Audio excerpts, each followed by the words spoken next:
Hi, Lynn Blackledge here, and I'd like to tell you a little bit about what we've been doing on the island to help people to shop local and help support our independent traders so that they don't go out of business and just get more of the business out of the supermarkets and into the smaller shops.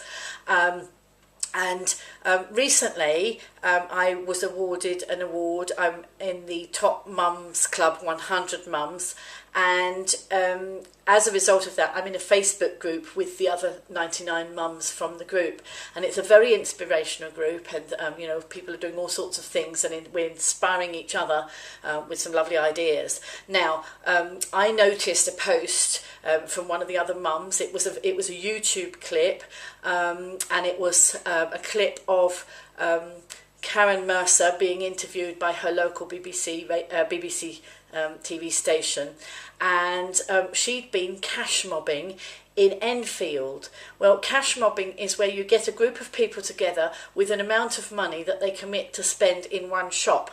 And Karen had been doing it very successfully, and obviously the media had picked it up and put this clip out. Well, I saw this clip at 4 o'clock in the morning. Now, don't even ask why I was up at 4 o'clock in the morning, but some people who know me will know I'm a night owl and I do these things, mad as I am. Anyway, I spotted this clip and I was very inspired. I thought I'd love to do that on the island, here on the Isle of Wight. And so I posted the clip onto my White Buzz members wall. White Buzz is a networking group that I run on the island, which again is supporting small and medium businesses on the island. So there it was, 4 o'clock in the morning, and I posted it up there. 2 minutes later, Julie Jones-Evans, who runs Dragonfly in Newport, reposted it, and suddenly I'm thinking, why is Julie up at this time of the morning? But anyway, so I engaged Julie in conversation because clearly she was awake because she just posted it, and so suddenly we were having this wonderful conversation on Facebook, and 10 days later we did our first cash mob, which was at the end of November 2012, and we used social media.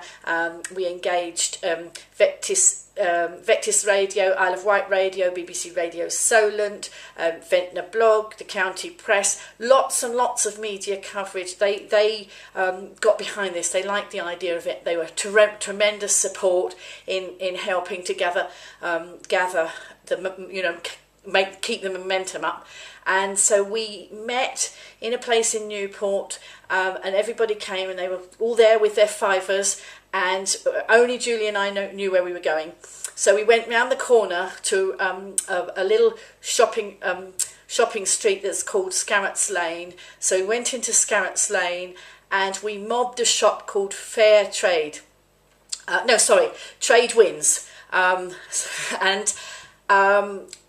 Sheila wasn't there. Sheila and Ian run the shop together, but Sheila wasn't there, but Ian was, and the look of surprise on his face as all these people descended on his shop. But by the time we finished, he was a pretty happy bunny.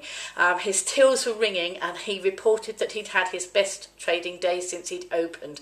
So obviously that was lovely. But I went back afterwards. I went back before Christmas, so that was sort of only like 3 weeks since we'd actually mobbed the shop, and delighted to report that he reckoned there was an additional £600 to £800 of sales had come in as a direct result of the cash mob.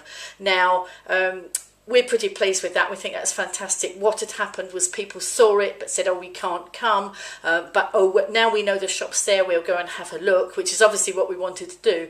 So it was extremely successful, and since then we've done two more cash mobs. We're now planning a love mob on Valentine's Day, which I'll put information in a link underneath if anybody wants to look at that. So that's about sharing some love. We're going into Newport, the centre of the town, the centre of the island, our sort of capital, and we're going to spread a bit of love round on Valentine's Day. And we're planning lots more. Julie and I have got lots more ideas. But what we have done, and it's just lovely to see, it's encouraging people to have the mindset to spend with their little shops rather than spend it all in the supermarkets. And you know, more and more people are engaging with us. They love the idea. We've set up a group where we put the information so people know what we're doing, and I'll put the links underneath here. And it's very successful, and so it would be lovely if more people picked it up and ran with it wherever they are. As I say, Karen is in Enfield. She inspired us.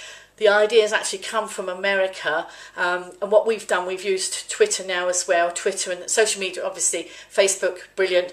We are tagging our, we are hashtagging our tweets with cashmob, and the Americans have picked us up and are sort of reporting on us from there, which is great. So it's just spreading a lot of it's a very good fuel factor, and people are benefiting benefiting. I'm going to ask Ian and Sheila to do a testimonial, because obviously they are very pleased and they said they would, so I will be posting a video testimonial from them soon.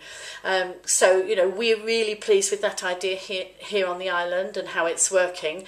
And I wonder if any of you have got other ideas that you can feed to us with other things that you're doing to raise the idea of shopping local. You know, be vocal, shop local. That's what we were chanting outside the shop. That's the one Julie came up with when she was asked for a tagline. She'd made a lovely, great big banner, a great big board that we carried, which created more interest as well. So we will be mobbing more, but next time it's a love mob, who knows what other sorts of mobs we might do. There's splash mobs and flash mobs and all sorts of things popping into our brains. So we will be sharing those as the year goes on.